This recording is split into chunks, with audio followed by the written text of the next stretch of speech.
السلام عليكم ورحمة الله. الحمد لله رب العالمين والصلاة والسلام على سيد الأنبياء والمرسلين وعلى آله وأصحابه ومن تبعهم أجمعين وبعد. أعوذ بالله من الشيطان الرجيم. بسم الله الرحمن الرحيم. كنتم خير أمة أخرجت للناس تأمرون بالمعروف وتنهون عن المنكر وتؤمنون بالله. صدق الله العظيم. সম্মানিত মুসল্লিয়ান কিরাম, মুরব্বী সাহেবান, এলাকাবাসী, আল্লাহ পাকের অশেষ মেহেরবানি যে তিনি আমাদেরকে তার গুরুত্বপূর্ণ ফরজ বিধান সালাতুল মাগরিব মসজিদে এসে জামাতের সাথে আদায় করার তৌফিক দান করেছেন। আলহামদুলিল্লাহ। এরপরে আমার আল্লাহ পাক রব্বুল আলামিন আমাদেরকে এখানে সমবেত হওয়ার কিছু সময় এখানে বসার তৌফিক দিয়েছেন। আপনারা বসেছেন এবং আপনাদের সামনে আমাকে কিছু কথা বলার মতো সুযোগ করে দিয়েছেন। এই জন্য আমি আপনাদের কৃতজ্ঞতা আদায় করছি। আপনাদেরকে উত্তম বিনিময় দান করুন। সম্মানিত মুসল্লি সাহেবান, আপনারা হয়তো অনেকেই আমাকে চিনে থাকবেন, আবার কেউ কেউ আমাকে নাও চিনে থাকতে পারেন। এই জন্য সংক্ষেপে আমি আমার পরিচয় আপনাদের সামনে তুলে ধরছি। আমার নাম মোহাম্মদ মামুনুল হক। আমার বাবা শাইখুল হাদিস আল্লামা আজিজুল হক রহমাতুল্লাহি আলাইহি, তিনি সর্বপ্রথম বাংলা ভাষায় পবিত্র বুখারী শরীফের বঙ্গানুবাদ করেছেন আজ থেকে প্রায় 70 বছর আগে। বাংলা ভাষাভাষী মানুষের ঘরে ঘরে আল্লাহর নবীর হাদিসের পয়গাম তিনি পৌঁছে দেওয়ার ক্ষেত্রে অনবদ্য ভূমিকা পালন করেছেন। সেটা আমি কমপ্লিট করি এবং শিক্ষা বোর্ডে আমি সারা বাংলাদেশে ফার্স্ট স্ট্যান্ড করি। সেই থেকে আজ 31 বছর হতে চলেছে। 1996 সাল থেকে 2026 সাল চলছে। 31 বছর ধরে আলহামদুলিল্লাহ সর্বশ্রেষ্ঠ হাদিস গ্রন্থ আলহামদুলিল্লাহ।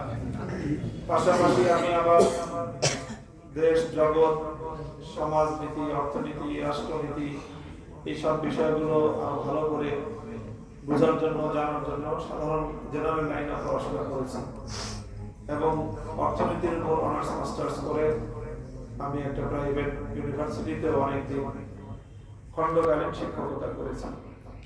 আমি ছাত্র জীবন থেকে দেশের সেবায়, জনগণের কল্যাণের জন্য রাজনীতি করি।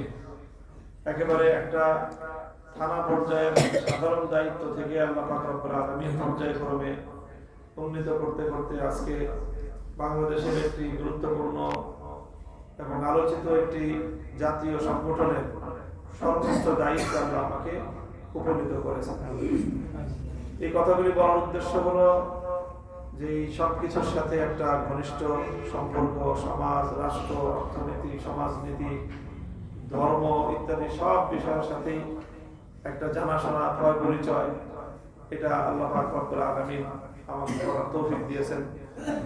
এরপরে 2013 সাল থেকে জাতীয় রাজনীতিতেও আমি একটা বিশেষ ভূমিকা পালন করে চলেছি। 2013 সালের শাপলা চত্বরের ঐতিহাসিক ঘটনার পরে আমি অ্যারেস্ট হই এবং 3 মাস তখন কারাবরণ করি। 2021 সালে বাংলাদেশের স্বাধীনতা, বাংলাদেশের ইসলামী সভ্যতা, ইসলামের গৌরব রক্ষা করার অপরাধে আমি আবার কারারুদ্ধ হই। 3 বছরের বেশি সময় এবার কারাগারে আমার বন্দি জীবন কাটে। এইভাবে বাংলাদেশের বিগত আমলে সরকার প্রধান, সরাসরি প্রধানমন্ত্রী আমার বিরুদ্ধে এসে নিজে যুদ্ধ ঘোষণা করে, আমাকে নিয়ে জাতীয় সংসদে আলোচনা করে, নানাভাবেই সরকারের সর্বোচ্চ মহল থেকে আমাকে টার্গেট করা হয়। আল্লাহ পাক রব্বুল আলামিন 2024 সালের জুলাই বিপ্লবের মাধ্যমে 5ই আগস্ট আমাদেরকে ঐতিহাসিক বিজয় দান করেন।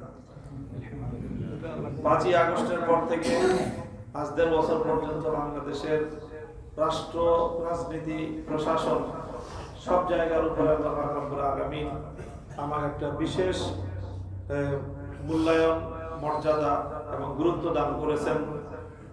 এমনকি আলহামদুলিল্লাহ এই সময়টায় রাষ্ট্রীয় যে কোনো গুরুত্বপূর্ণ বিষয়ে দেশ এবং জাতির ক্রান্তিকালে ক্রাইসিস টাইমে সরকার প্রধানের পক্ষ থেকে বিভিন্ন গুরুত্বপূর্ণ বিষয়ে যাদের সাথে আলোচনা করে সিদ্ধান্ত নেওয়া হয়, আপনাদের দোয়ায় আপনাদের ভাই তাদের মধ্যে একজন। আলহামদুলিল্লাহ। এই সকল বিষয়গুলি আমি এই জন্য বলছি যে এই এলাকাবাসী 1986 সালে আমি এসেছি, এখন 2026 সাল, 40 বছর হয়েছে আমার এই এলাকার অবস্থা। 40 বছর ধরে এখানে আছি, এখানে পড়াশোনা করেছি, এখানে আমার শৈশব কেটেছে, কৈশোর কেটেছে, যৌবন কেটেছে। এখন আমার প্রৌঢ়ত্বের প্রথম পর্ব এই মোহাম্মদপুরে অতিক্রম হচ্ছে। এখানে আমার পড়াশোনা, এখানে আমার কর্মজীবন, এখানে আমার বাসা বাড়ি, এখানে আমার থাকা সবকিছু।